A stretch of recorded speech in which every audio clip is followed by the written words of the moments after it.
Hello, ladies and gentlemen. Welcome to episode 531 of the DrunkNerds podcast. And as always, I'm Tyler. Joining me, we have the man, the myth, the legend himself, Sir Colonel Gable. What's up, buddy? Oh man, I'm doing pretty good. Just trying to get this midnight oil stuff. Just oh man, I can just tell I'm just getting kind of tired. But at the same time, here I'm doing pretty good. yeah, yeah. I'm very happy. It's 2 a.m. here. Uh, I'm really happy that it's about 8 o'clock tonight. And I was like, I'm gonna need some caffeine to get through the night. So I mhm. made a small pot of coffee. I drank like 3 cups of coffee about 9 o'clock tonight. So Ah, I'm running off of that right now. So but yeah, it is for if those of you that maybe missed 530, that was part one of the Drunk Nerds podcast Game of the Year for 2022. Go back and listen to that if you don't want to be spoiled on what we've done so far. But yeah, like so far, like we do this every year. This is part two. We did 10 through 6.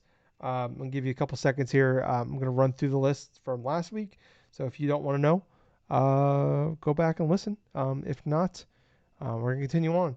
But so far, Gables, so far at also by the way, before we get into this, after we do 5 and 4, uh-huh. uh, before we do 3, we will do honorable mentions. So Okay, just want that's to fine. give. I'm gonna tell you before we start the podcast, but also for listeners, that's what's going on. But so far, Gables number 10, Stray, number 9, Destiny 2, Witch Queen, number 8, Vampire Survivors, number 7, Pokemon Scarlet and Violet, number 6, Pokemon Arceus. My number 10 so far, my list so far, number 10, Pokemon Violet. Number 9, The Quarry. Number 8, Strangers of Paradise, Final Fantasy Origins. Number 7, Team and T Shredder's Revenge. Number 6, Pokemon Arceus. So far we've got 2 games in common. I don't feel like it's gonna be the last. But No. yeah, so far right now, if things don't change, Pokemon Arceus will be our game of the overall game of the year. Um, Huh, but Gables, you start. Did you? Yeah, you started I started, last so time. So do so you? why don't you go When we forth and start? start this time, Tyler? All right. Well, Gables, number. So before I announce who the winner is, I meant to do this with when I talk about Pokemon Legends Arceus. I remember talking about this back in January when we were talking about Pokemon Legends Arceus. I'm like, Mm-hmm. if Pokemon Legends Arceus doesn't finish in my top 5, this would go down as like just an all-time like fantastic year for gaming. And it finished number 6. And initially it was number 5, and there was a late push that bumped it out of number 5. Okay. And it's a game I've been like dabbling in here and there, like kind of a cool time passer thing. Um, but it's a game in the last few days that has just taken over my life. You watched me play it for a little bit before we did this podcast. Like it was Vampire Survivors. Um, Oh and it's wow. so weird because like I'm typically not into these style games. Like you talk, like it's got that Castlevania kind of look. It's that old school like 16 graphics. I do like the fact there's like the blast processor option in the options menu. Um, Roguelikes not typically my type of thing, just kind of redoing the same stuff over and over again. But like and like I've been dabbling in it here and there in the last couple months. Like just doing a run for like do a couple runs, but I was just never like my issue was I kept doing the first level over and over again. Um, but then like a couple days ago I started playing it and I did like the second level, and I got like I started unlocking the relics that would give you better ability, start you off better, and then investing my coins smartly into upgrading my items or upgrading like damage or your magnet, so like you retrieve the experience coins from further away, or your armor, or like or getting the revive stuff. Like I started like investing those smartly instead of just like I was investing them all in like coins and like my experience points before, and then like I did that first run. Like I kept like before I'd get to like 10 12 minutes and stuff like that, a good run. Then like started getting like I got to like that 20-minute run, and then I got to like I remember like that first run I did another run. I'm like that was really cool. I've never done that one before. I jumped to another game. I did like a 25-minute run, and there I got to that moment where like you don't have to move, and you're just killing everything Yep. without moving, and it's like one of the like just goosebumps, chills, like just giddiness of laughing all the way through. Like last night I was playing because I got a new monitor for Christmas, and so my parents bought it for me. It's this 32-inch curved monitor. It's beautiful. It's got HD and HDR and all that. And I'm like, I want to just kind of dick around with it and see just how good the picture quality is. And I sat there and I ended up playing for like over an hour, just sitting here in this chair, and then like, oh, I'll stream a little bit on Twitch just for the fun of it, whatever, just test out. And then like next thing you know, 4 hours go by, and I played it for another 4 hours on top of the hour plus I played, and then I played some more like, and then like I got up this morning, I started playing it, and then like I started getting messages from my fantasy football group messenger, and I was like, oh fuck, today's Sunday. And I was like, football's gone. What am I doing? And then like I was watching the Packers game today, and like it goes to halftime. I'm like I could probably squeeze a game of Vampire Survivors in. Like my whole weekend is like just squeezing in Vampire Survivors. Where I'm like, my Yep. whole goal this weekend was to play Crisis Core, Final Fantasy 7 Crisis Core, and I played a little bit. But Vampire Survivors has taken every last second I've had of free time Mm-hmm. this weekend. Yeah, like it's like you were saying earlier, like it's just that like one more game mentality, and like and then Yep. like you start like you like I said, like I wish I would have known to like just like once I unlock a new level, just go to the next. Even if you don't beat that level, the previous level, just go to the next one because you're gonna unlock more relics that unlock more game changing abilities. Like you get the cards that like that will help you out, or like you unlock more different types of like different types of like power ups, stuff like that. Um, I mean, it's just like so addicting, and then like finding out like I didn't know for like the first like 5-6 hours that you can evolve weapons. I didn't know anything about that, and just like discovering that, or like the fact you can combine weapons together, some weapons together, like discovering all this. Like the game was just all about discovery and just like constantly discovering new things and like finding ways like powering and like combining weapons or combining power ups together. It's just fantastic. Like I said, I just it's like I heard someone say this, and I feel like it's the perfect description of this game where it's like if you just want to like skip time, like you go on TikTok where it's like you order some food and like I don't have anything to do, but it's like I got 30 minutes or I got 20 minutes. I don't got enough time to like really do anything, or like I can't play a game, or you can't play like like a regular game or like a big time game, or I can't even watch an episode of TV or whatever. So I go on TikTok and that will like all of a sudden 20 minutes, 30 minutes, an hour goes by. And this is just a video game version of TikTok. And I don't mean that in an insulting way. I mean that in a good way. Where it's like, it's just like you play this game, and next thing you know, 4 hours is gone of your life. Mm-hmm. Or like I said this morning, I played it, and like next thing I know, it's 1 o'clock in the afternoon. And I'm like, wait, football's on. And it's so easy to lose time in this game. It's so easy Absolutely. because it's just like I just like I you get through like I said, they get to those points where you're just getting like when I discovered you can go like I thought, oh, like I've never been to level 99 before, that's cool. And then next thing, wait, I'm at level 100. Wait, I'm at 112. Wait, I'm at 120. It's like, wait, what? And like you just max everything, and then like you have like six different weapons all evolved, and you're just like, I'm not even moving, and you just like not even struggling. You get to that 30-minute mark, death shows up. Um, like yeah, like it is completely taken over. Like it's been like a fun game. Like I've talked about. Like I keep going back and forth and like dabbling in the last couple months, like here and there. But like the last like few days, this game has completely like this game would have been like a fringe top 10, maybe number 10 or 9. And then this weekend, it's just like man, no. Like I've been hearing people talk about for months, like pretty much all year, because it's been early access all year, and finally, I think it finally came out like 1.0 in like October, November, and then it came to Game Pass, and like not only like did I if I played shit tons of game, I just went ahead and bought it because it's only $4. And then I bought the DLC, and like I think it's $2 for the DLC. Uh, so like I was like I just want to support this game, and I just like if it ever leaves Game Pass, I'm like I got it.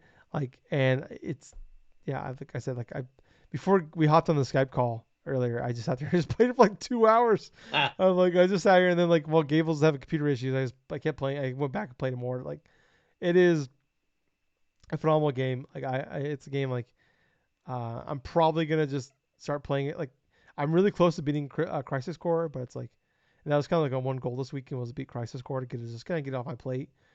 But I don't think that's gonna happen, Gables. I think I'm just gonna play more Vampire Survivors. So that is my number 5, Vampire Survivors. What's your number 5, Gables? Okay, so number 5, it is Splatoon 3. Okay. All right, so Splatoon 3. I got on a kick for a while this past year to where I wanted to play through Splatoon 2 before going to 3. I did that. I spent about a good solid 24, 25 hours playing through the entirety of Splatoon 2. Did not do the expansion, though. I could have done that, but I kind of like purposely wanted to rest myself before starting Splatoon 3. And when I eventually got to Splatoon 3, I really enjoyed it. I mean, I really enjoyed the campaign portion of Splatoon 3. I did like how you could explore different types of there were different types of explorable areas and stuff. I believe there was like about 6 or 7 or so. I mean, you could skip different ones to go past like for the other future ones and stuff, but I really liked the elements of like each stage because each one of them kind of improved upon the last in terms of like gimmicks and in terms of like creativity in terms of getting from point A to point B in certain aspects.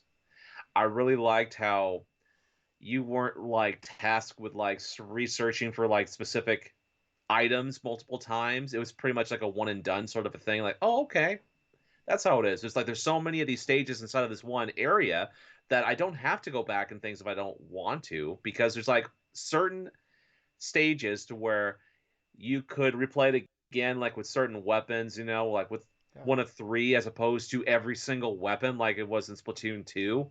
Which, granted, that gets tiring after maybe like about maybe a couple different times, though. But at least it struck a perfect balance to where, okay, three weapons. Here's the three weapons we want you to try to clear this stage with. And I did that for a lot of them. Actually, a vast majority of the stages I did. I loved that every time I used my ink to like just cover everything in specific areas, I was constantly being rewarded, if not with coins, but in terms of like skill points and stuff to invest in the character to make them even stronger in terms of damage output or using certain abilities or certain grenades and stuff. It felt awesome actually going through the entirety of not just the stages, but also in terms of the boss battles too, because some of them actually get up there in terms of certain like challenges, like you have to face every member of the team that specialized in this game and stuff. So it's like, oh my gosh, face off against Big Man, the Big Manta, and stuff like that. That one was pretty fun. No. I didn't know that. I didn't want to know that. Aw. You didn't hurt Big Man, did you? No, didn't hear him that much. But Bitch. here's the thing, though. It's like went through the different portions of the different boss battles. They're themed after one of the members of like the current group and stuff. God damn it, I forgot their names.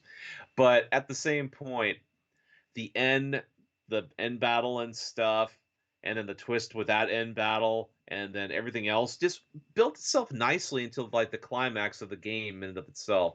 I love the final boss.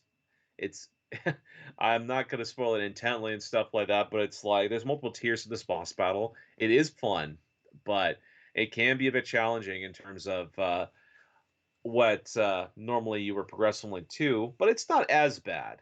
It's not as bad and stuff because at that point inside the game you have the options to fully upgrade your squid kit and stuff in order to face off. But I'll tell you what is also an interesting aspect is the backstory for how the Inklings really came into be. Basically, basically, it's just like a lot of backstory of like, okay, humans inhabited the Earth at one time, and all of a sudden something happens, and all of a sudden eventually just came to what we got going right here in terms of Splatoon 3. And what's fun, what's also fun about this game, the multiplayer aspects, even though there's some disconnection issues and there's some online things that people don't like, I really did enjoy trying out the different new weapons, like the torque bow, or like like a splatana, or like those weapons and stuff inside the PvP stuff, because that was a lot of fun. I don't really go on to the very much the competitive modes. I love going just like the turf war stuff, or like the salmon battle stuff, or those little offshoots and stuff that really contributed to my overall enjoyment of it. I mean, it just feels good just to just cover everything with paint in this game, more so than it did like in the other previous versions, and that's probably because of like you're always consistently rewarded just from doing little things and stuff inside of Splatoon 3. But yeah, that was my number 5. Wow, I did not. Yeah, your list has surprised me, Gables. I'm pretty surprised. I thought I had a pretty good idea what your list was gonna be, and you made put if you made me put like a top 10 list together for you, um, I wouldn't have had it in the order that you did. But all right, moving on to number 4 here, Gables. My number 4 game of the year is a sequel to a previous overall game of the year winner from me. Oh, I see. It was my 2017 game of the year winner. The sequel to that, Horizon Forbidden West. Mm. Man, like if you just want to know how great of a year I thought this year was, if you know me, if you listen to this podcast, wow, Jesus, having trouble talking now. It's getting late, and I've also had 4 beers.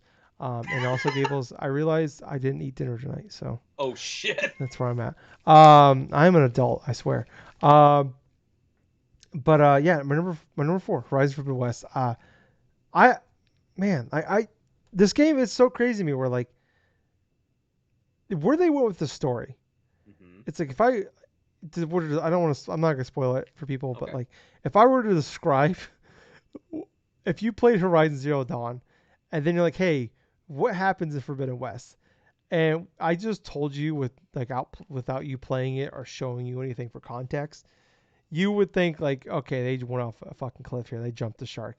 But like it actually is really cool and interesting, and they do a really good job of like not only like they've kind of planted the seeds a little bit in like part on the in Zero Dawn, but like also just like making it work and it makes sense. And it's like I kind of can't wait to see what happens in whatever the third one's gonna be called. Or I don't think the DLC I imagine won't touch it all. Probably just be like kind of like DLC part one where like really just kind of happens inside the first game, doesn't actually continue the story. But like yeah, like I just love where that story went.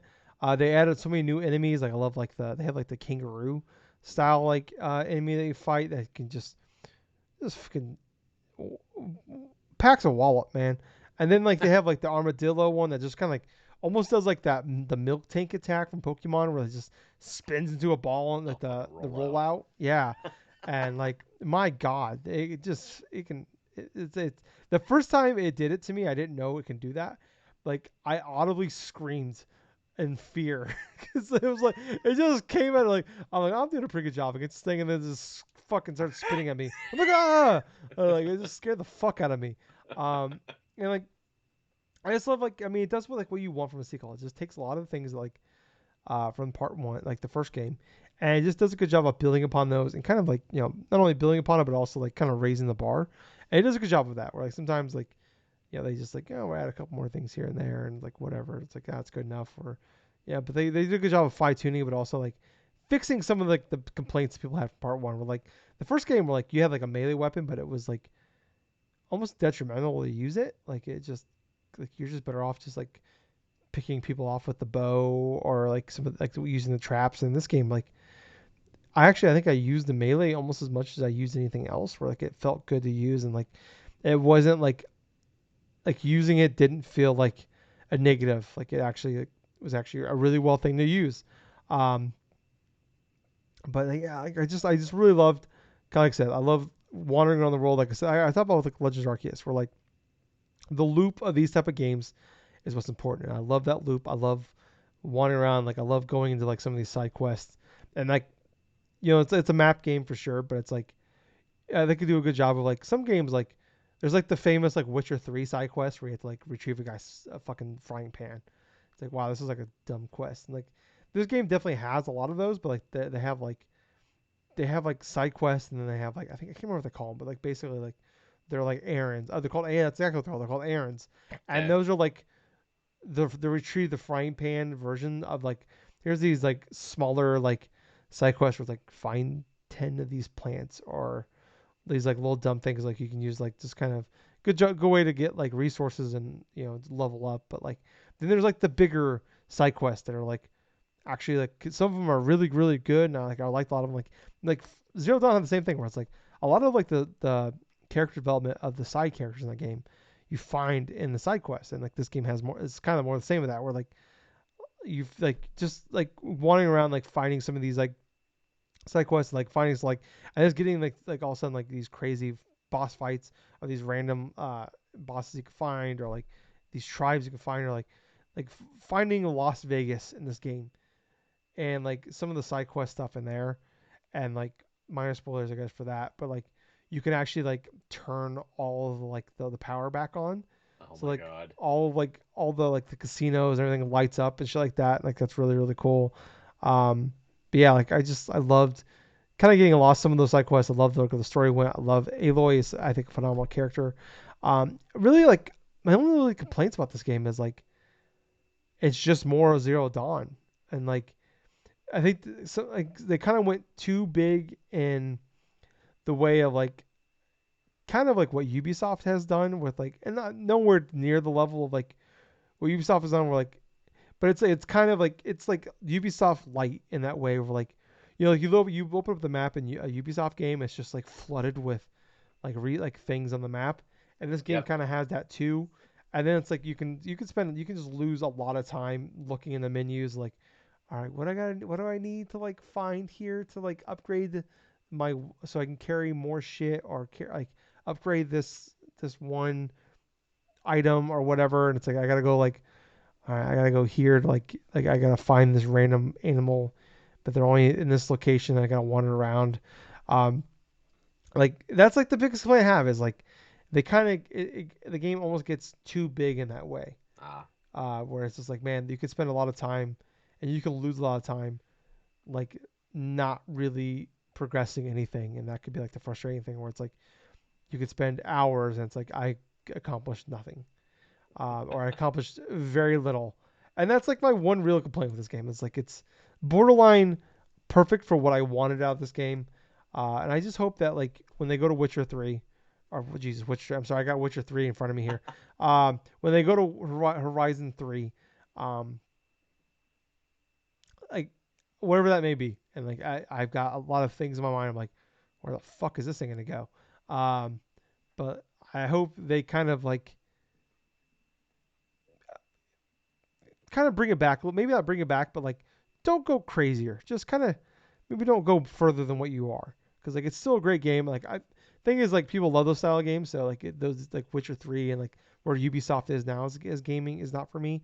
But like I just hope they don't go too crazy in that realm. Like just keep it what you guys are doing a great job. Just don't go too far in that direction. But like yeah, my number 4 overall, Horizon Forbidden West. Gables, what is your number 3? Wait, my number three? Oh wait, yeah. Or no, wait. I'm sorry. Number 4. I'm sorry. My number four. Okay. I apologize. I forgot. I went first this time You around. went first this time.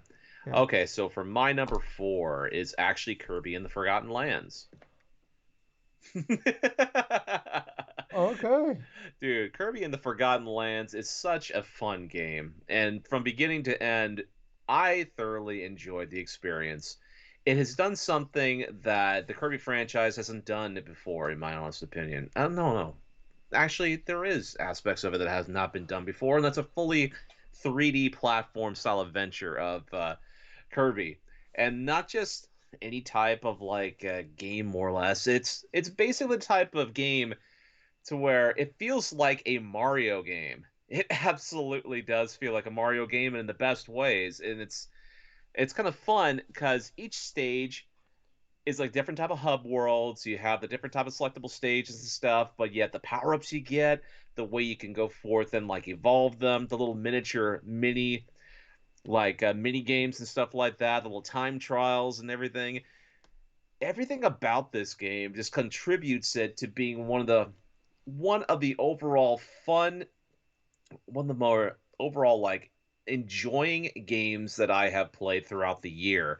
And quite honestly, it's one of those things to where I spent a good part of the beginning part of my year like playing through like various RPGs and like all this other stuff, and then all of a sudden, in regards to like springtime, this game came out. It took me a while to get it. I finally got it through Amazon. I started playing it. and I was really enjoying the level design. I was really enjoying all the different courses. I love the Ferris wheel world and all the carnival world in that regards. That was fun. I mean, the ice stuff was fine. The volcano thing was fine. And then that ending, that fucking ending, that whole final thing where it looked like something out of a science fiction movie, dude.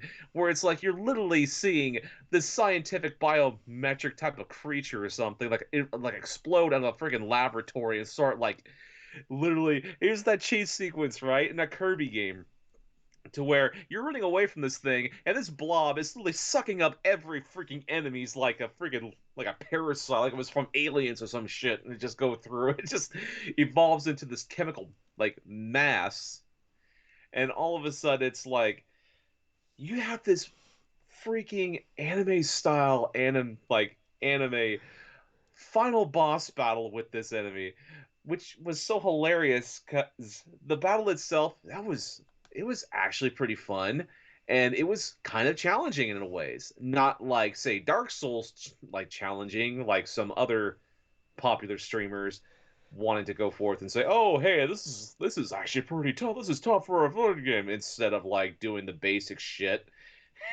possible, just bitching for the sake of bitching. But when it comes to this game, the tone of it was fine. It felt like it felt like a Kirby game, but at the same time, this is the most Mario that Kirby has ever felt, and it feels fucking great. And it's one of those games to where I could easily go back and say, you know what, I'm gonna play through this game again, or hey, I want to finish the last portion of the after game in order to like go through and complete this or whatever, because it definitely has that type of mentality. But yeah, it's definitely I felt like one of the most complete games that came out this year. So yeah, The Forgotten Lands, man, that's number 4 for me. All right. Well, before we get into our final three, Gables, let's talk about our honorable mentions. Okay. I'll start off here. I got like you talk about. I had like over 20 in my list, but I knocked down to a top 15 list here. Number 15, Callisto Protocol. Okay. Really like this game. It's kind of it came out late in the year. I like it. I think more than kind of what the average person. Yeah. But I definitely see all the faults with the game. But it's like I love the atmosphere. I love it. Beautiful to look at.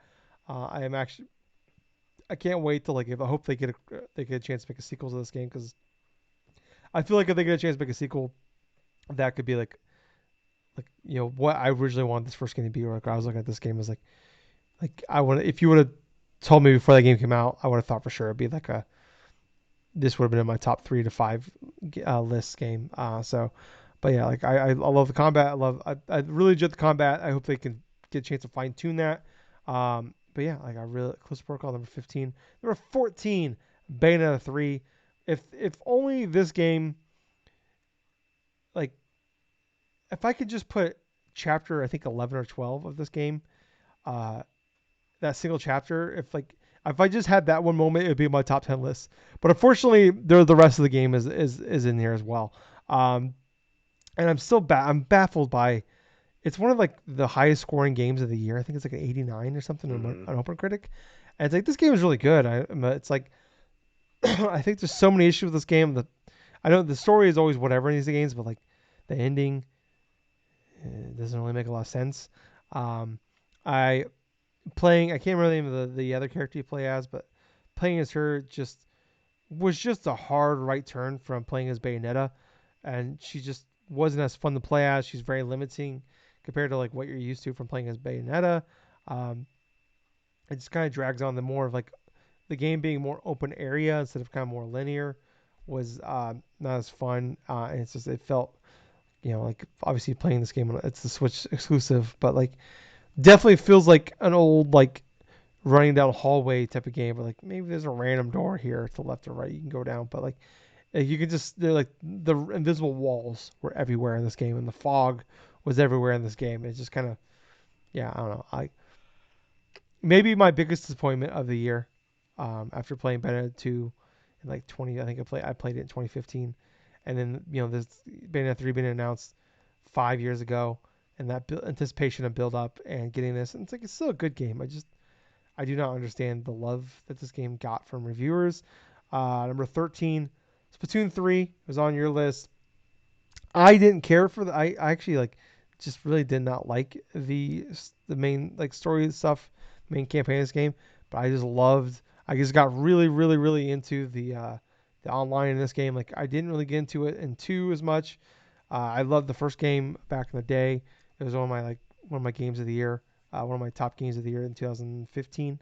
But yeah, I just really got into the online. I love playing it. I can go back to it anytime. Um, Number 12, Sifu. Hmm.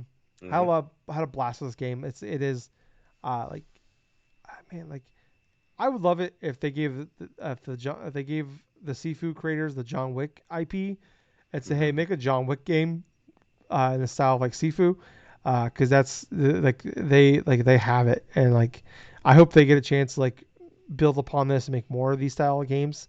I just loved it. Like I waited until they had the update come out where it's like you can put like a it's not like the game's still difficult, but like they made it so like it's a roguelike.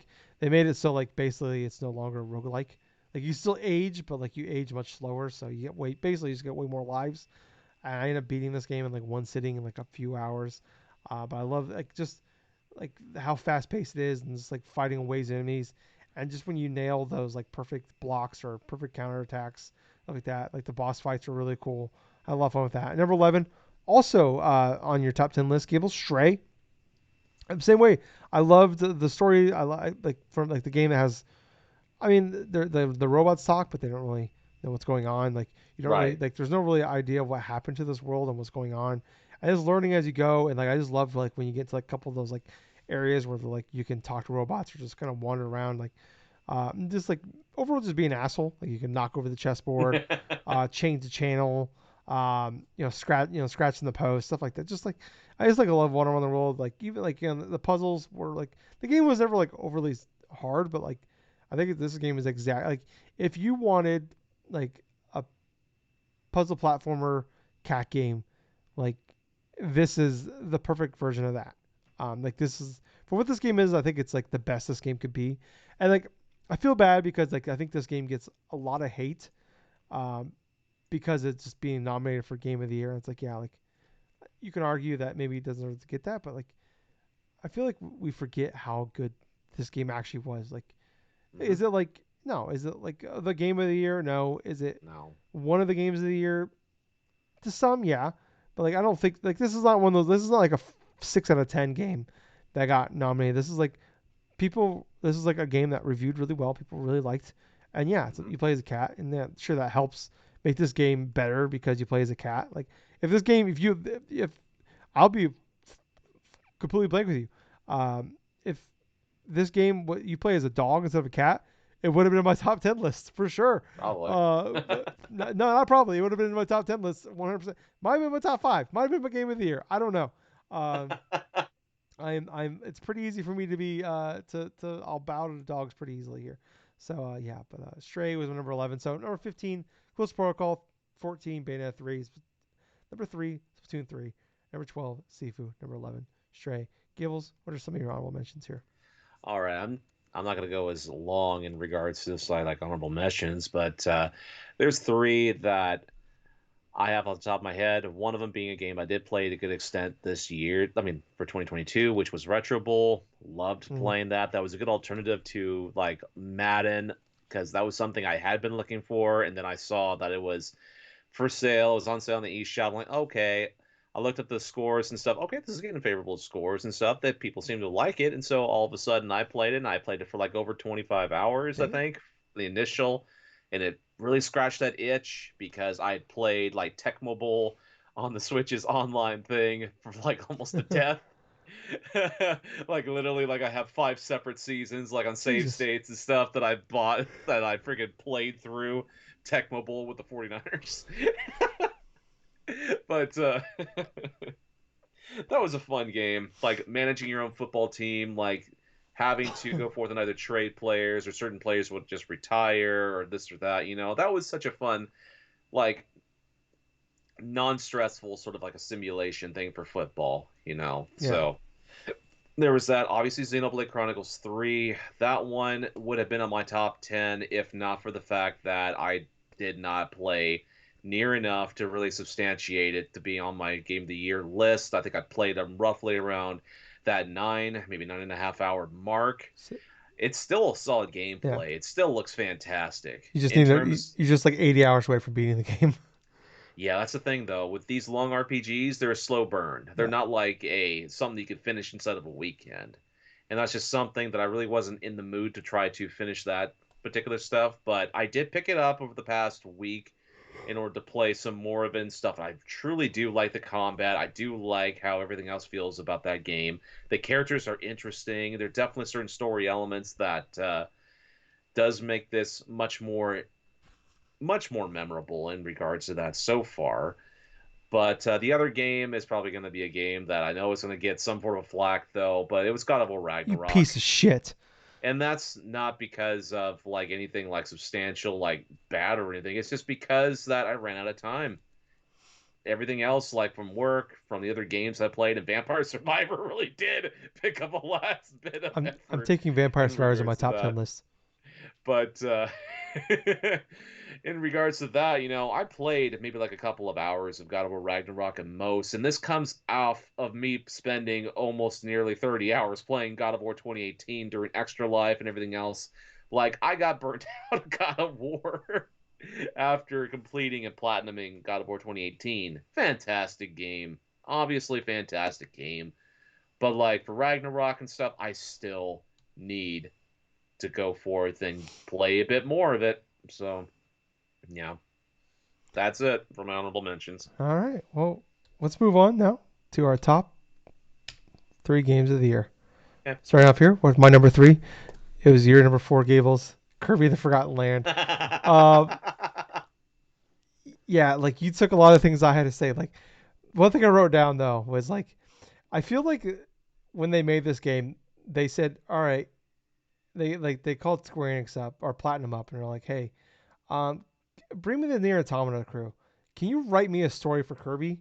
And this is what we got. Like I talked about, like you get to that carnival world, and my big complaint with this game is like the carnival world almost comes too early because the game is just kind of peaks there. I love that. Like it's probably one of my favorite sections in gaming this year. Um, like and it's like it's on par with like the when you get to that carnival section and near Automata, where it's like that's where like, I feel like the game for a lot of people like went to the next level of like, okay, this game is just absolutely fantastic. Um, I, I just love, man, that world. God damn, I just kind of want to go back and play that world again. But like, I love the fact that like when I was always so worried about this game because I kept talking about like when reviews, I'll wait for reviews and see what they say because like I don't want to give them hopes up because like I played some Kirby games in the past and it's like they're always just like the baby version of Mario games, like the 2D, Yep. especially the 2D and 3D games are always. But you said it like exactly what I've written down here. This is on par with like any 3D Mario game out there. Like Yep. they didn't fuck Absolutely. around. They gave it like a full chance. It's like, man, like I feel like I know Kirby's been around. This is like I think the 35th anniversary of Kirby or 30th anniversary this year. I can't remember which one. And like finally they like this game. I mean, it's not obviously it's not on par of like a Mario or a Zelda or anything like that, but like I feel like Kirby has gone up multiple tiers in the Nintendo like spectrum of like IPs here. Or like yeah, like Mario, Zelda S tier, Smash Brothers S tier. Like Kirby's has always been like that like D C minus tier. Now maybe it's like B plus tier, where it's like man, you can pop these out and these games will like have a chance. People will actually pay attention to them. Like these are like yeah, there is an easy mode where you could turn this in the baby ass baby mode. And that's great if you just want that. Like you want a baby version of like Mario games, but like there is a mode here for people like, and not only is it more not just more difficult, but like the love and the care there, and like the worlds are so different and interesting and fun. Upgrading the abilities, like I just like I like upgraded like the sword and the fire to like max ability, and just like the fire ability is just like especially in the boss fights, it's just OP. Like it's you just Yes, it fuck is. people up at all these boss fights. I love like you said, like it definitely gets more difficult towards the end. Um, and not like yeah, like I said, not Dark Souls level, but like it definitely No. like becomes like you can't just like hack and slash or just run in there and do whatever. You actually gotta stop a thing, and you gotta use some strategy here. But maybe some of the best boss fights of the year, or like Oh fighting yeah, the like the armadillo, and you just like you're like almost done with this game, but then you find out, wait, there's a dodge mechanic in this game. Like I had yes, that, that's exactly the point where I figured out there was a dodge mechanic. It's yeah. because of that freaking armadillo fight. Yeah, I think everybody found like it's been there the whole game, but nobody knew it. And then like I love the cat fight, and like, I think that's the boss fight in the carnival. Like it Yep, goes that's up the on boss like fight in the carnival. Yep. yeah, like jumping around. Like I loved all that. The final boss fight, absolutely incredible. That whole last like world where like you're going up the elevator, and then like Yes. there's like the creature in the jar, and then like the lion. You fight the angels, just fighting that random lion. It turns into the goo, chasing down the hallway, and then it Yep. ends with you swallowing a fucking 18 wheeler, and you're Yep. driving up buildings as they fall from the fucking sky. Yep. Like and the music on top of it, it like I said, it is just straight. This game is anime, and like not only that doesn't usually hit for me, but here it did. I love Dude. that the like Kirby like screaming like it's Dragon Ball Z, like hi, and like you're like fucking smashing the button trying to like get in there, like it's pushing back, and you're going back, and it's pushing you back, and you're going back. Oh. Like you're just going Super Saiyan on this fucking yeah. That's right. I'm using Dragon Ball terms. I know some of these words, and fucking just finally like being in the game. And then Gable's spoiler alert for the ending of this game. Your little buddy sacrifices itself to save Kirby's world. Yep. Holy shit! Like what is happening? Wow. Never would have thought that would happen. But yeah, this game is phenomenal. Like a game that like I was like cautiously optimistic for and thought would be like fun little game. And this is a game that like I played for like an hour and a half one day, and then the next day I beat the game in one sitting. Like I just sat down. Next thing you know, 5 hours gone by. I'm rolling credits, and I'm like, holy shit, I adore this game. And that's why Kirby Forgotten Land is my number three game of the year. Nice. Gables, what's your number three? Neon White. Okay. Neon White, man. That game, talk about that pick up and play mentality, like say Vampire Survivors and stuff. This was it for me, the beginning portion of the year when Neon White did initially come out. Oh, wait a minute. Yeah. Around that halfway point actually of the Came out year. the Around exact June. same day as Team and T Shredder's Revenge. Yeah. Exactly the point, right? It was kind of hilarious. It's like Neon White, it gives me the same feel as I play with like Vampire Survivors. It's like I just want to play one more game, or I just want to play one more round, or something like that. Because the initial gameplay is so fast paced and so well thought out and stuff in terms of how methodical you got to go through and navigate these specific stages that they are so freaking addicting. In regards to a lot of the characters and stuff, I mean, I can recognize some of the voice actors from this game from like certain anime stuff that I've watched like over 20 years ago. It's actually that same thing. Like the main protagonist is actually the voice of like from the dub version of Cowboy Bebop and stuff like that. It's like Spike Spiegel, I think his that character's name is. But there's like voice actors, actresses, and stuff I do recognize from other things that I have watched in the past, or some where I've games I've played in the past and stuff like that. But the overall style of this game I love because everything kind of like contrasts and stuff. So basically, the whole like story of the game, well, just the beginning portion of the game and stuff, it's like you die and stuff like that, and then you have a chance to come back to life and Mm. stuff by going through this tournament, like going through this particular type of game to see how much, like how many souls or something like that, or no, how many demons or something you can eradicate before like the end portion of it. And each chapter unveils like specific portions of like characters and stuff that you've encountered and stuff. Like you'll eventually find out and stuff that you used to be a part of a gang or something that was like a bunch of like bank robbers or this and that, jewel robbers or just thieves in general. And so a lot of the different like teammates and stuff, a lot of different people you come across inside of this game used to be a part of like your initial team and stuff. They each had different codenames and stuff. Like responsible for neon white, and then there's also neon yellow, neon red, neon violet, and like neon green and neon blue and all this other stuff. It's basically kind of like it's kind of like certain shows. You know, you start off with amnesia and stuff. You don't know what's going on and stuff, but the main character, quickly like throughout his adventure, son begins to learn like who he actually is and why these other characters are actually important to him and this and that. But on top of that type of storytelling and stuff, you have a fantastic fast-paced game to where you want to go forth every single level and try to perfect every single thing because you keep discovering, okay, this is a shortcut that leads to this. Oh, hey, I just opened up this portion right here. Okay, I just ranked up instead of the assassin sort of like thing. Now I'm like level 37 or something like that. Or no, I'm like at level 30 or whatever. This is the type of game where I spent a good solid 10, 12 hours or something playing and stuff, and I immediately fell in love with it because it was so fun.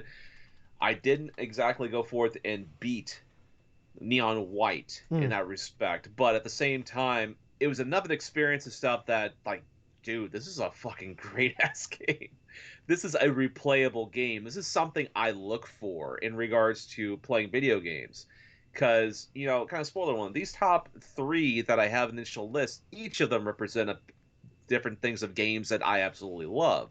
So it's like, Neon White is like more of that comfort food that I have had in games past to where kind of like with Vampire Survivors and stuff, it's that arcade sort of feel. You had to go forth and like that type of gameplay, but with Neon White, it's like a quick pace, like things. Okay, I get to discard a card or something. I can leap to this, and then just use a shotgun and just to kill this enemy, and then just toss it away, and then just use another card and do all this other stuff. All this sequence of events until I get the rhythm down right. You know, yeah, man, this is that game is definitely one of the best of 2022, and fuck, I still want to keep on playing it. Yeah. Very cool. That's definitely one of those games that's like on my backlog of like games this year that I want to go back to. Oh, at least want to check out. So It'll be one of those games you probably get like right in between the lulls of like possibly around the summer. yeah, if there's ever like looking at next year or looking at, I guess now we're in next year, looking at this year. I don't know if those lulls will ever come. Um, Mm. but all right, we're on number two now, right? Yes. All right, number two. My number two game of 2022 plays Plague Tales Requiem. Um, Ah, okay.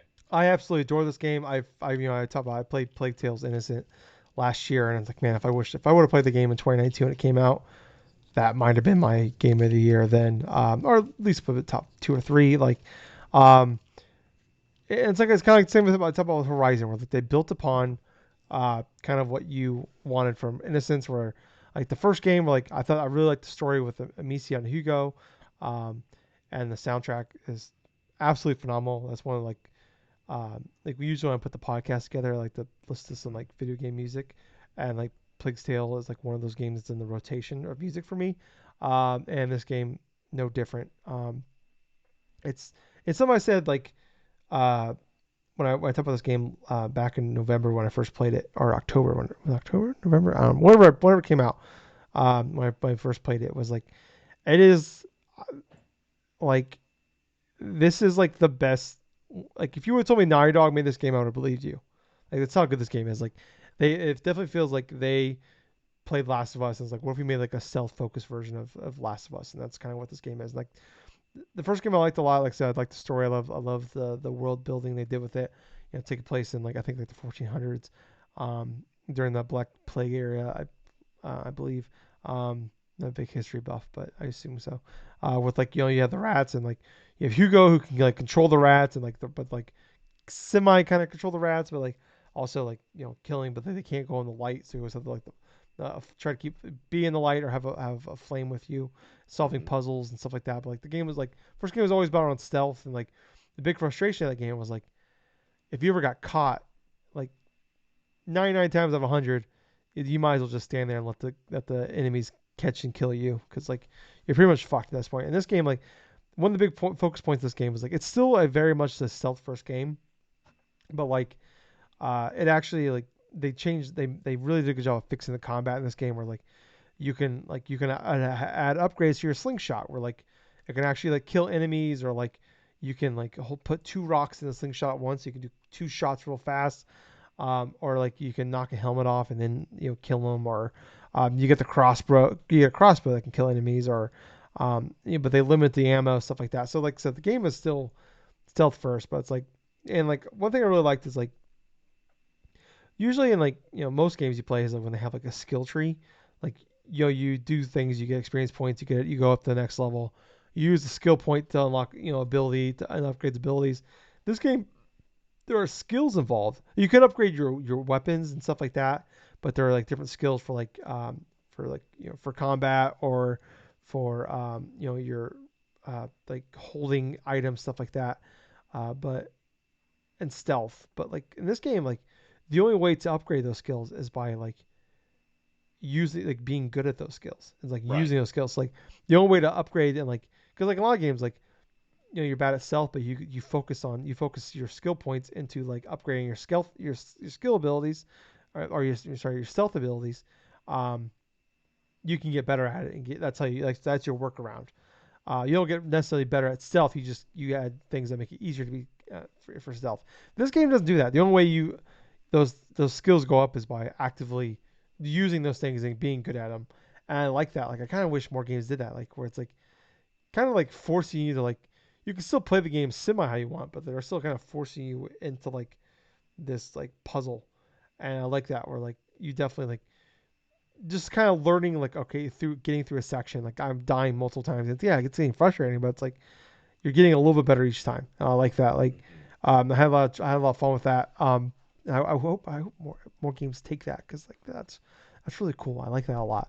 Uh, but like something I always like when I compare this game to Naughty Dog, I feel like the way I mean that by is like not only like is like a really excellent story, but like some of the best parts of this game is like it's it's the it's the characters of this game that are so great. But Mm-hmm. like like Last of Us or Naughty Dog, they make these like great characters, and like you like these characters within just a couple scenes, or maybe 30 seconds of this character being on the screen. Like like you're interested in this character, you love this character, or whether it's it's Nathan Drake himself or his brother, whatever. In this game, it's like you obviously have Amicia, her and Hugo and their mother. But like they add new like they had Lucas building upon him from the first game, but then they add like Sophia or Arnaud, who like kind of follow you along and like kind of help you through the game. And within like I said, within 20 30 minutes, it's just like a couple cutscenes and a couple just wandering around this world with these characters. Like I'm invested in these characters, and I want to see where they go, and I love these characters, and I'm emotionally attached to these characters. And like Hugo in the first game drove me nuts. I multiple times I refer to him as a whiny bitch. And this game, like still kind of whiny, but he's like it's kind of part of his character, and that's kind of his part of character in the first game. But it's just like overly annoying. And this game is like it doesn't like I actually like I find it really interesting, and like it kind of like it's a big part of the plot point is him, and like because he can control these rats, but like with his emotions and a little bit. But like there's times where like he's going through like that awkward, he's kind of getting up more closer to like a teenage years, so he's dealing with that like the obviously like the hormones and stuff like that, and um dealing with like all of like the things that you go through going through like the awkward stage of your life, whether it's rage, or just the bipolarness of being that and like him dealing with that, and like sometimes losing control of like controlling these rats, and doing damage to things, or he can't like help out certain situations. I love that. And like with Amicia, like also her, like I think she's like 19 20 in this game, in the first game, because I think it takes place like I think like 3 years after the first game. I can't remember exactly what it is. Mm-hmm. But like her also dealing with like basically she's the one taking care of, and like because like her brother basically has this disease that passes through, like it's passes through like the genes, and like but it doesn't affect everybody, only certain people. And like her dealing with like this frustration that people want, like she wants to keep her brother a secret. There's people that know about like her know about him, and like trying to keep it secret from other people, but also hiding, and like, but also just wanting to live a normal life.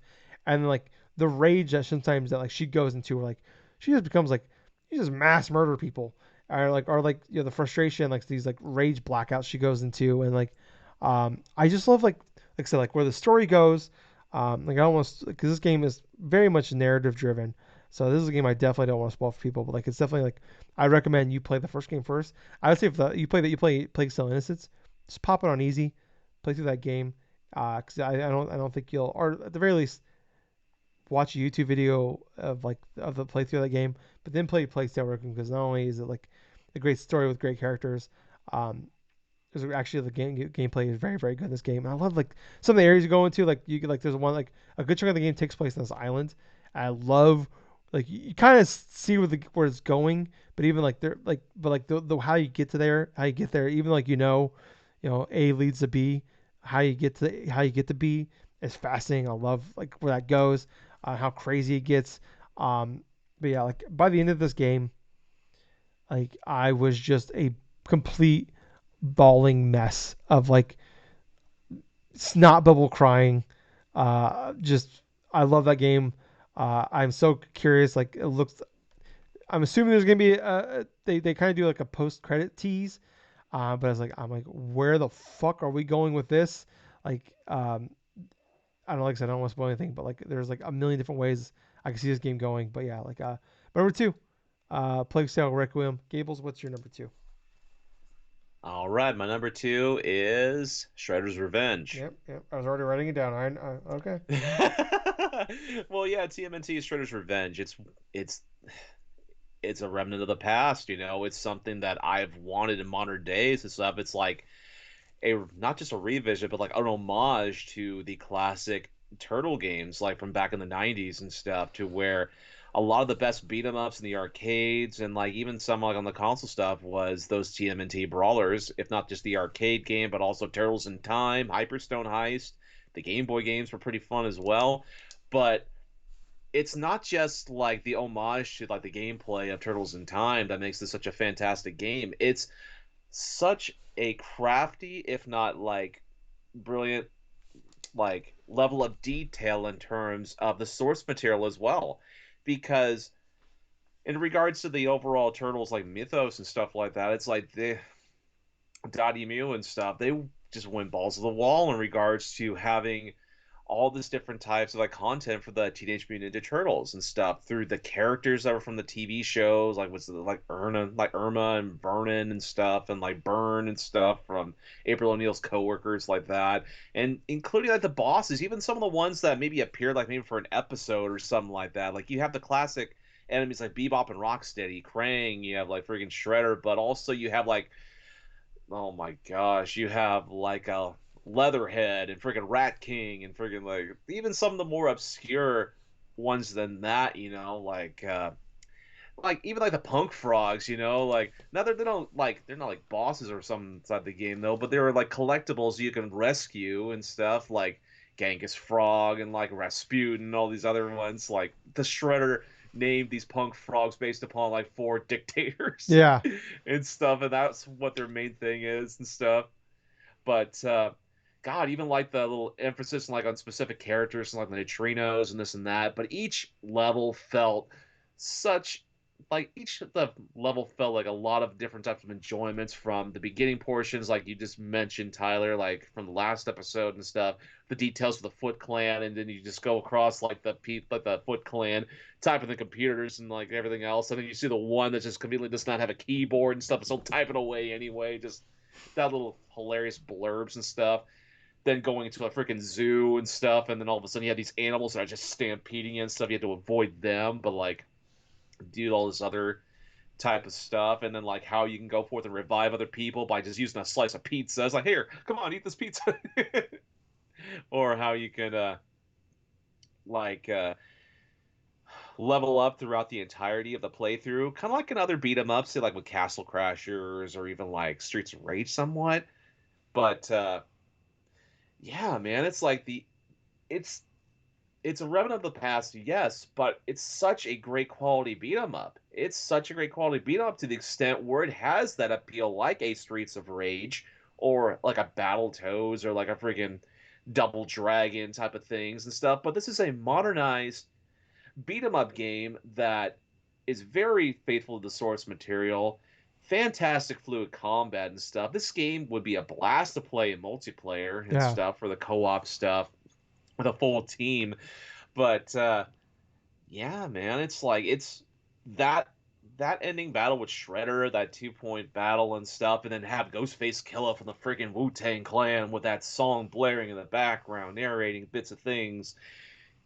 It just contributed to an overall just amazing like freaking experience to where I still want to go back and play through it multiple times with multiple different like turtles, go through with Casey Jones, April O'Neil and stuff, and they're still doing bits of improvements. I mean, hell, not even like about a week or so ago, they did like all sorts of various. They did like updates and stuff, and not just for that, but also for the Turtles collection as well. But yeah, to think that I'd have a day this year where two of my favorite games of the year will be released in the same day. yeah, Turtles and like Shredder's Revenge and back to Neon back. White, Yeah, back to back. So yeah, June Tyler, 16th. What a day. yeah, Um, it's all you, man. all right. Well, number one,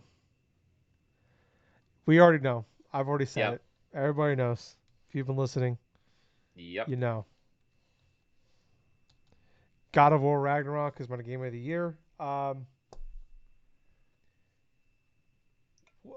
It not only is my game of the year, it's my game of all time. It's the greatest game ever made to me. This game is a masterclass in gameplay, graphics, storytelling, acting. It's 10 out of 10 and everything. Um, I don't have a real single complaint about this game. To me, it's like as if like it's like if Mass Effect 3 had nailed the ending, like nailed the landing of that game. Um, Yeah. they like this is that like this era of what that game like. Man, imagine how much we'd look back on Mass Effect as a whole if that game was like it was a great game, don't get me wrong, but like Mass Effect 3 were like where if they like that ending was actually just okay. Like it's just crazy to think where that game like where we that game would that franchise be in the pantheon of all time gaming. And this is that. And like I just love like we always talk about like I mentioned all the time like building upon the previous game. It's like and this game builds upon that, and more so and like with the combat and like the weapons you use. And like I don't want to spoil shit, but like it's just the combat and some of the weapons that you use and stuff like that. It's like I mentioned at the time, but it's like Doom 2016, where it's like every like it's you're playing chess and like you can see all the pieces, you can see the flow, and Mhm. just learning and this like the way the combat flows so much faster, so much smoother. Everything flows together so well. Or like in like with the you can use the blades of chaos to like you can use that as like grappling weapon, like all grappling and like quickly shooting yourself up to a platform or like swinging across things, and just like everything is so fast paced, so fluid. Or like the combat is more fun than ever before.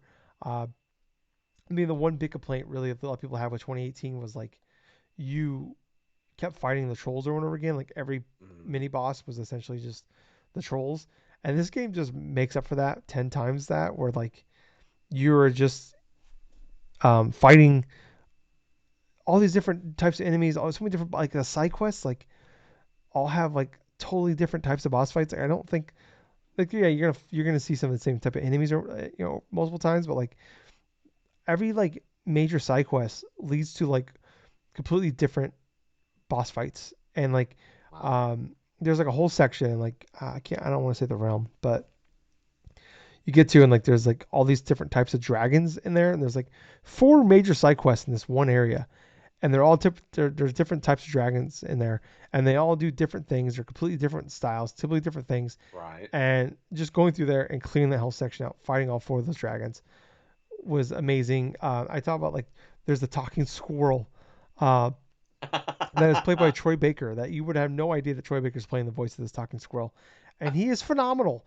And he is like maybe the worst character in the game, and he is awesome. Like most games would kill for a character that good. And And by he, the way, in regards to that squirrel and stuff, it's actually a summon inside of the first game. that's right, he is. They I forgot they make a mention of that because like they bring up Atreus brings up to him like hey didn't like they I can't remember what I don't want. I can't remember what he says, but like they do bring up the fact that he is someone in the previous game. But like, um, yeah, like Christopher Judge, like everybody did a fantastic job as far as acting goes, Yes. but Christopher Judge is just he nailed this role. He killed this. He played it perfectly. And there's a scene in this game um, that just he didn't have to say a word, and just the look on his face. Um, Minor spoilers, I guess.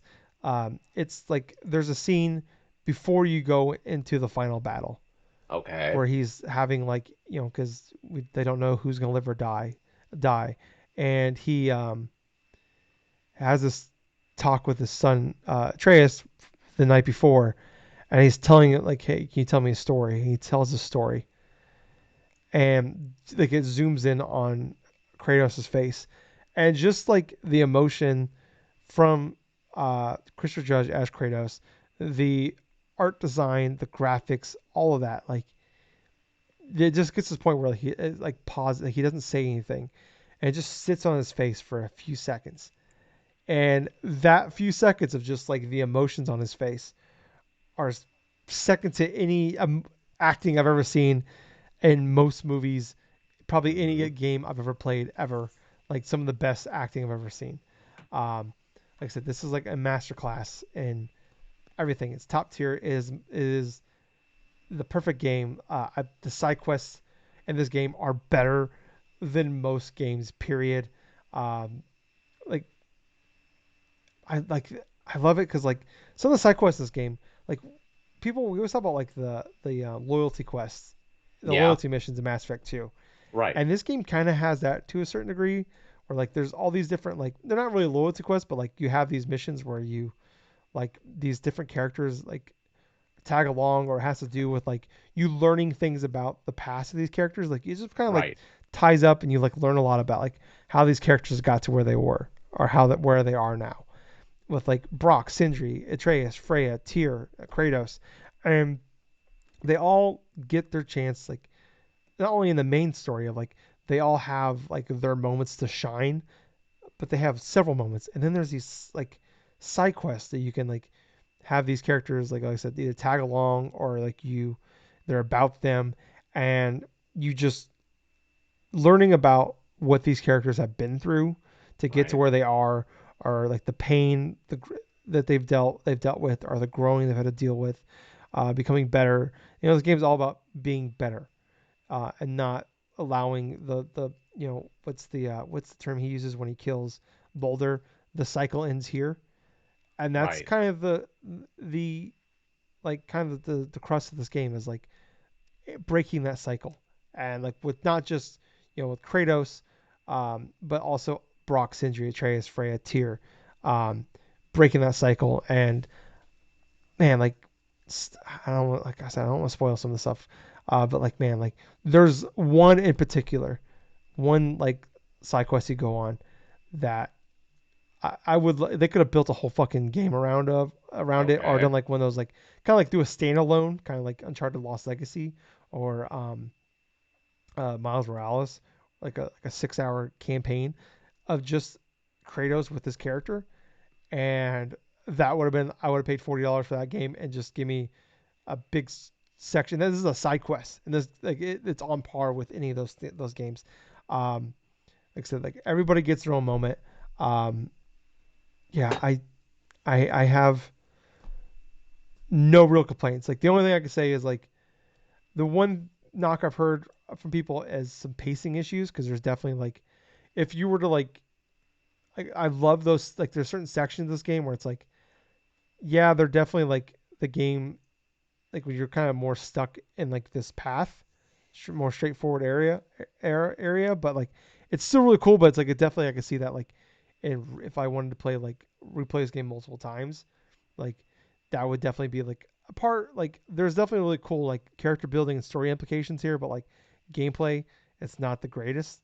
But like Hmm. it playing at least for the first time is awesome, and I loved it. But like it's definitely like where like I think about like if I had to replay, I would rank this game way above 2018, but like I'd say almost 2018 is more replayable just because those sections in this game. But like yeah, like I mean yeah, I love this game. Uh, like I said, I talk about like the music in this game is phenomenal. I don't know. It's the weird thing where it's like it's kind of like there's that rumor of Last of Us Part 3 coming. It's like I trust them, but I would be cool. I'd almost rather you didn't because I would hate for like one day Last of Us just be kind of mediocre or bad. Mm. And like if they, I don't know what they do with the future of God of War holds. Whether maybe we do get a standalone, maybe we get a 3. I don't know. But they like if they went out like this, um, I mean they nailed it. It's perfect. Like they should be proud of themselves. Uh, it's like Christopher Judge said in his speech. Eric Williams is a motherfucking beast. And that's why God of War Ragnarok is my game of the year 2022. Gables, tell me about your game of the year 2022. All right. So this also may not come as a surprise. Strangers of Paradise. Yep. No. Oh, This may not come as a surprise for a lot of the listeners and stuff like that, and obviously not as much as a surprise for you, Tyler, because this is the first time where both you and I pretty much knew subsequently what our game of the years yeah. were going to be. I mean, we each other knew what the top number one, it was just everything else was going through and like thinking, okay, what's going to happen with this or that or something like that.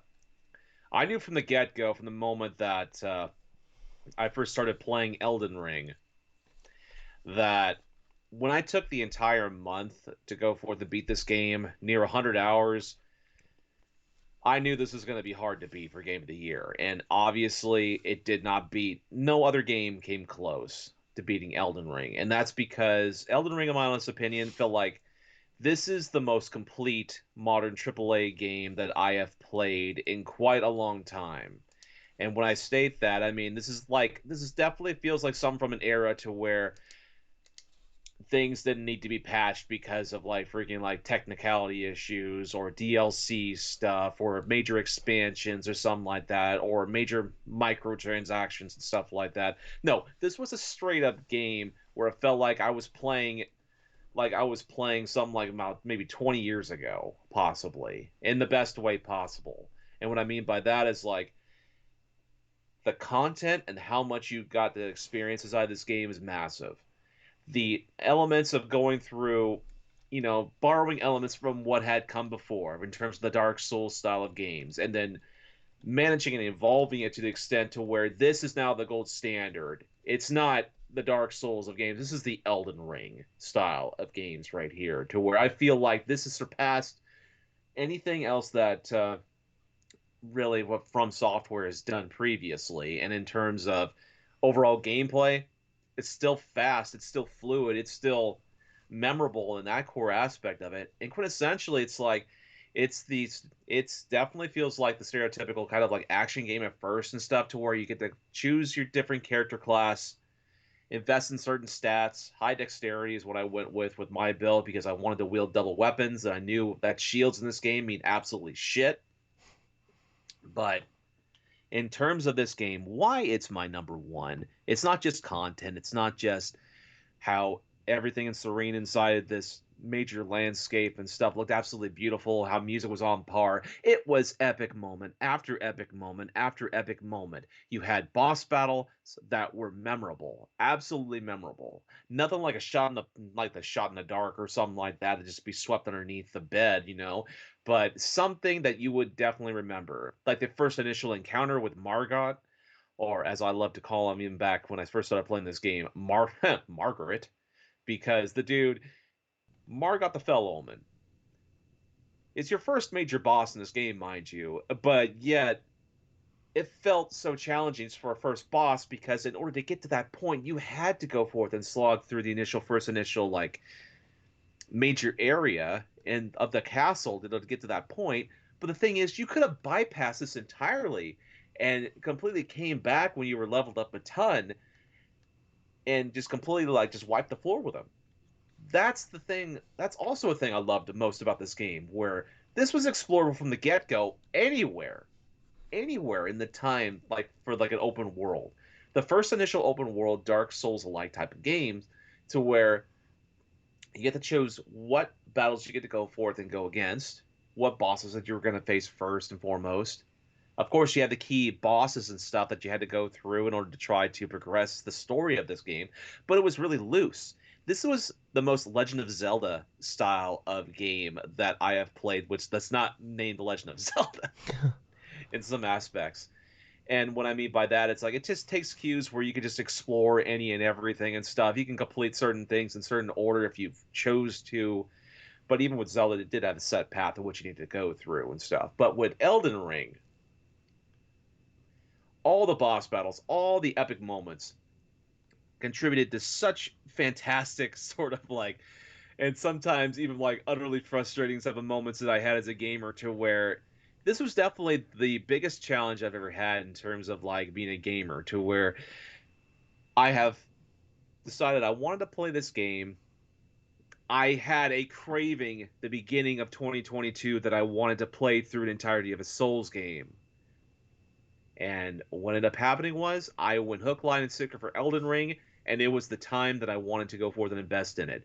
Whether or not I'd be beating Margot the Fallen, or beating that freaking Golden Knight or something, the first thing that you encounter throughout that entire game, because you think it's a freaking small mini boss that you can go forth and just kill from the get go, and then subsequently get your ass handed to you because you don't have enough power, you don't have enough things because you have such weak weapons to start off with, or the fact that you're just traveling on the terrain or something, even with that opening area, and then you're facing off against these giants and stuff that are like about freaking 30 feet tall and stuff that'll just literally kill you if you freaking like look at them wrong or something, or just, or even like doing a lot of the different side quests where you transport it into a different area of the entire game, like I did, where I was literally transported to a one of the end worlds of the Hmm. game, like almost from the start, because there was a certain level up item, like level up grind I could go through to get my character to the extent to where it would make it feel more manageable for me to play through the game. And even then, even when I leveled up, every boss encounter felt like it was worthwhile. Everything from like going through that secret passage and stuff that I unlocked to get to like Melania, the freaking Blade of Mikola and stuff like that, and then getting my ass handed to her because of her freaking combo attacks being so crazy. But at the same time, like powering through that memorable boss battle and stuff, and then just like facing off against her, and then her and I pretty much died at the same time. Only I killed her first, and she killed me next with like a freaking area of attack, and I was still credited with that stuff. That was a moment in my life to where I'm like, I put the controller down on the floor. Pressed my head against my fucking floor in my room. I'm like, Jesus Christ, I fucking did it. But even with that, even like the battle against Malekith towards the end of that damn game and stuff, that was at times even harder than the fucking Melania fight. But man, he starts off as like a freaking like cloak like clergyman or something like that, this beast clergyman, and all of a sudden he has a second form, and you have to go forth and try to beat that shit. And then all of a sudden it's like this was like he was like right in the middle of a world to where you're basically transported into a tornado freaking island sort of like freaking world, to where you have dragons, you have this and that, you know, you have epic battles, you have this and that as well. But Jesus criminy, dude. Every time that you would beat a boss, that sense of accomplishment would give you like nothing had ever, like almost nothing that has, you know, progressively felt like before, until you face off against the next initial challenge. There were some bosses that weren't like maybe as memorable, but then again, it was at that point where my character was so overpowered through grinding and doing all this other stuff that, yeah, of course they were gonna feel that way. Then there was some challenging ones that I can remember, like the Mimic one, to where I basically had to beat him by unequipping everything except for like my weapons, my two swords that I had with me and stuff, in order to kill the Mimic like just like that. Or even one of the most memorable boss battles of all time, in my honest opinion, from what I've played, the battle against Rodon. Rodon, that freaking boss that takes an entire army just to go forth and battle against him, and then halfway through the fight, this giant warrior and stuff just running up on this miniature zombie horse or something going across this desert field, and then when you get him halfway damaged, when his bar's halfway, he disappears, and you're thinking, where the hell did he go? And all of a sudden, you see a meteor falling out of the sky. It's like, what the fuck's that coming down to Earth? Why is it coming towards me? Oh my fucking god, it's the boss!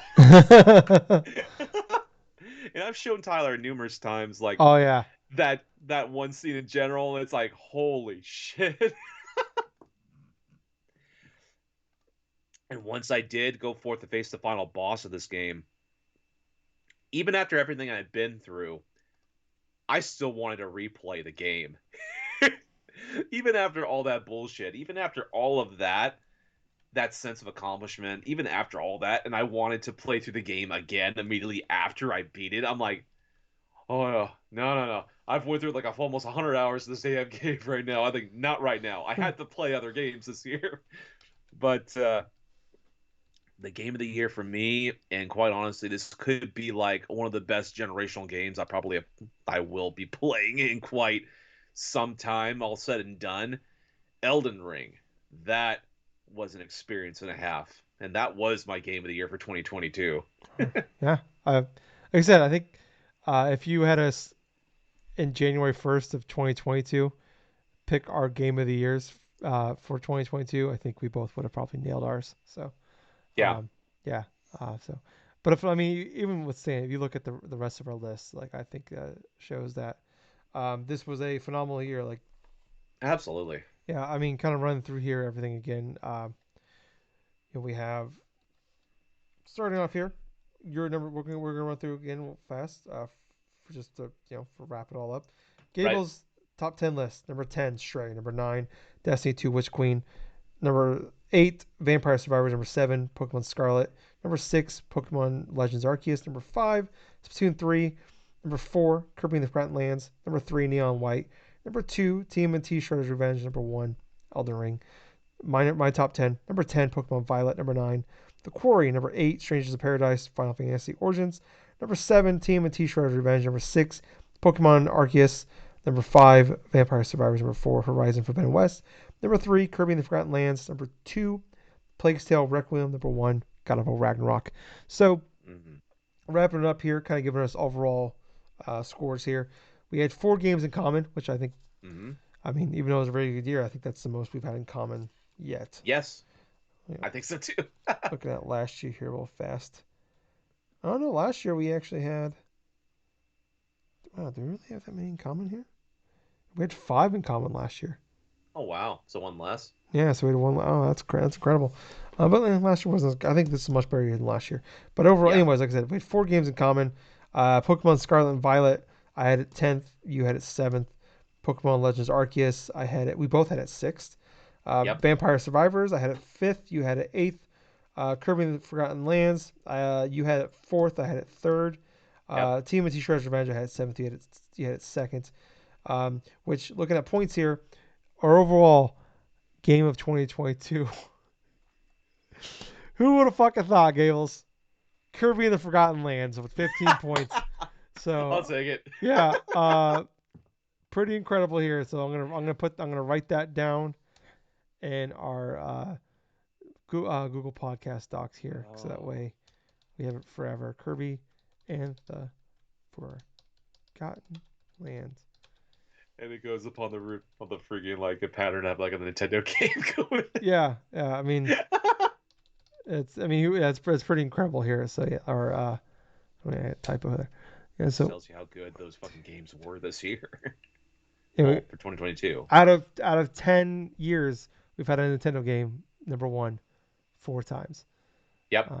We've had PlayStation game twice, and the rest have been third-party stuff. Yep. Well, Untitled Goose Game and Celeste. Actually, we've had 2 indies. So 4 PlayStation, 2 indies. Or I'm sorry, 2 PlayStation, 2 indies, 4 Nintendo, 2 third-party. So wow, pretty I eclectic know, list right? there. So yeah, that is our top 10 games of 2022. I hope you guys liked all that. We'll be back next week. Going back, finally it's been a month. We've had 4 shows in a row of just kind of weird episodes. So, but Gables and I are gonna, we're gonna, we did 2 episodes tonight. We're gonna enjoy the weekend off from recording, and we'll be back in a couple of weeks. We'll be doing a normal episode. Kind of touched upon all the news. There's been some rumors and leaks out there lately. We'll get into that, and then we'll do a normal episode next week, and then when we come back in 2 weeks, we're gonna record 2 episodes and one night again. Third time in a row, we'll do two episodes in one night, because we're also going to do our fantasy critic draft Yep. and results from last year as well. So yeah, stay tuned, please. Look down in those descriptions down below. You have links to YouTube, app podcasts, Spotify, Twitter, Facebook, stuff like that, so you know whenever we're going live or stuff's being posted. That's a good place to find out when we're doing all that. So, like I said, like, follow, subscribe, tell your friends, share as well. But I was Tyler. And I've been Colonel Gables. Thank you very much for listening to another fun-filled episode of the Drunk-Nerds podcast. And hey, Gibbles, Yeah. too sweet. Too sweet, man. Bye, guys. See ya.